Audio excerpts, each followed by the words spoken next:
പ്രളയം. കർത്താവ് നോഹയോട് അരുളിച്ചെയ്തു, നീയും കുടുംബവും പെട്ടകത്തിൽ പ്രവേശിക്കുക.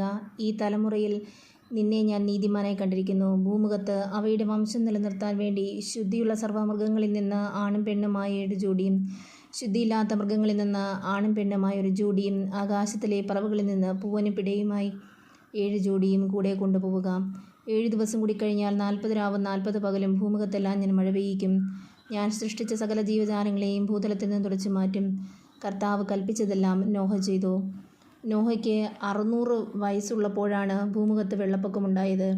വെള്ളപ്പൊക്കത്തിൽ നിന്ന് രക്ഷപ്പെടാൻ നോഹയും ഭാര്യയും പുത്രന്മാരും അവരുടെ ഭാര്യമാരും പെട്ടകത്തിൽ കയറി.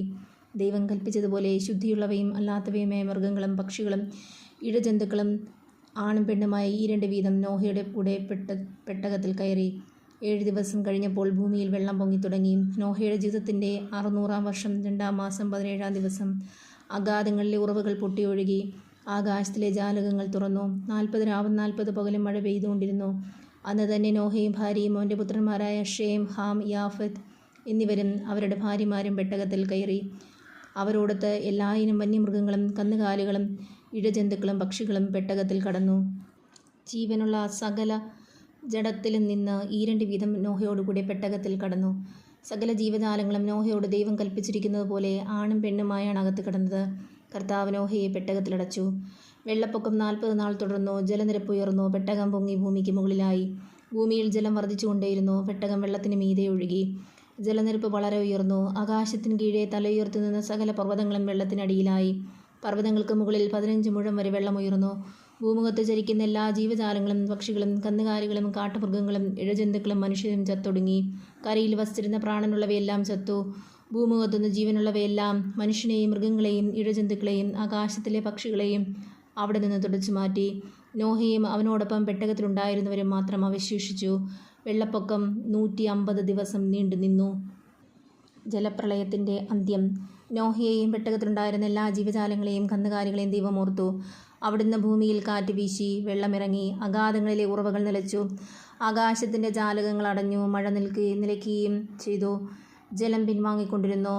150 ദിവസം കഴിഞ്ഞപ്പോൾ വെള്ളം വളരെ കുറഞ്ഞു. 7-ാം മാസം 17-ാം ദിവസം പെട്ടകം അറാറത്ത് പർവ്വതത്തിൽ ഉറച്ചു. 10 മാസത്തേക്ക് വെള്ളം കുറഞ്ഞുകൊണ്ടേയിരുന്നു. 10-ാം മാസം 1-ാം ദിവസം പർവ്വതശിഖരങ്ങൾ കാണാറായി. 40 ദിവസം കഴിഞ്ഞപ്പോൾ നോഹ പെട്ടകത്തിൽ താൻ ഉണ്ടാക്കിയിരുന്ന കിളിവാതിൽ തുറന്ന് ഒരു മലങ്കാക്കയെ പുറത്തുവിട്ടു. വെള്ളം വറ്റുവോളം അത് അങ്ങിമിങ്ങും പറന്നു നടന്നു. ഭൂമിയിൽ നിന്ന് വെള്ളമിറങ്ങിയോ എന്നറിയാൻ അവനൊരു പ്രാവിനെയും വിട്ടു. കാലുകുത്താൻ ഇടം കാണാതെ പ്രാവ് പെട്ടകത്തിലേക്ക് തന്നെ തിരിച്ചു വന്നു. ഭൂമുഖത്തെല്ലാം അപ്പോഴും വെള്ളമുണ്ടായിരുന്നു. അവൻ കൈനീട്ടി പ്രാവിനെ പിടിച്ച് പെട്ടകത്തിലാക്കി. 7 ദിവസം കൂടി കാത്തിട്ട് വീണ്ടും അവൻ പ്രാവിനെ പെട്ടകത്തിന് പുറത്തുവിട്ടു. വൈകുന്നേരമായപ്പോൾ പ്രാവ് തിരിച്ചു വന്നു. കൊത്തിയെടുത്ത ഒരു ഒലിവില അതിൻ്റെ ചുണ്ടിലുണ്ടായിരുന്നു. വെള്ളമിറങ്ങിയെന്ന് നോഹയ്ക്ക് മനസ്സിലായി. 7 നാൾ കൂടി കഴിഞ്ഞ് അവൻ വീണ്ടും പ്രാവിനെ പുറത്തുവിട്ടു. അത് പിന്നെ തിരിച്ചു വന്നില്ല. നോഹയുടെ ജീവിതത്തിൻ്റെ 601-ാം വർഷം 1-ാം മാസം 1-ാം ദിവസം ഭൂമുഖത്തെ വെള്ളം വറ്റിത്തീർന്നു. നോഹ പെട്ടകത്തിന് മേൽക്കൂര പൊക്കി നോക്കി. ഭൂതലമെല്ലാം ഉണങ്ങിയിരിക്കുന്നു. 2-ാം മാസം 27-ാം ദിവസം ഭൂമി തീർത്തും ഉണങ്ങി.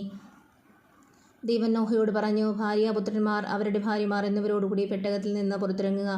പെട്ടകത്തിലുള്ള പക്ഷികളെയും മൃഗങ്ങളെയും ഇഴജന്തുക്കളെയും എല്ലാം പുറത്തു കൊണ്ടുവരിക. സമൃദ്ധമായി പെരുകി അവ ഭൂമിയിൽ നിറയട്ടെ. ഭാര്യയും പുത്രന്മാരും അവരുടെ ഭാര്യമാരുമൊത്ത് നോഹ പെട്ടകത്തിൽ നിന്ന് പുറത്തു വന്നു.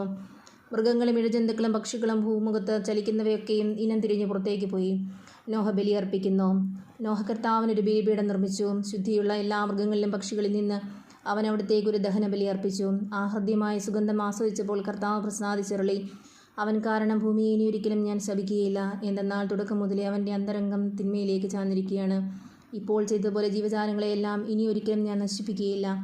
ഭൂമിയുള്ളിടത്തോളം കാലം വിതയും കൊയ്ത്തും ചൂടും തണുപ്പും വേനലും വർഷവും രാവും പകലും നിലയ്ക്കുകയില്ല.